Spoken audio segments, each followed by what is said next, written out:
ભાઈ એકાદું હારા માયલું મિક્સર બતાવી દો ને. હાલો ભાઈ બતાવી દે હો. એક મિક્સર દેતો ભાઈ. આ મિક્સર તો ઓકે હે, કરી દો પેક. કેટલા દેવાના? આ મિક્સર ના હે ભાઈ 5000 રૂપિયા.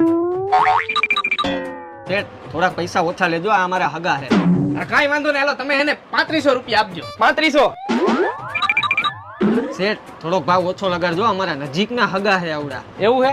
કાંઈ વાંધો નહીં. આમાં અમારો 1 રૂપિયાનો નફો નહીં. 3200 રૂપિયામાં આવ્યું છે ને તમે ખાલી 3200 રૂપિયા જ આપજો બસ. 3200 રૂપિયા એટલા બધા થોડા હોય? શેઠ આ અમારા બહુ વધારે હગા થાય છે, આટલો બધો ભાવ ન રાખો, થોડોક ઓછો રાખો. એવું હે? કાંઈ વાંધો નહીં. તો એક કામ કરો, તમે આ મિક્સર અને મફતમાં લઈ જાઓ. 1 રૂપિયો નથી જોતો. અરે વાહ ભાઈ વાહ, તમે તો બહુ હારા માણા કહેવાય ભાઈ. જોયા ને આપડા શેઠ?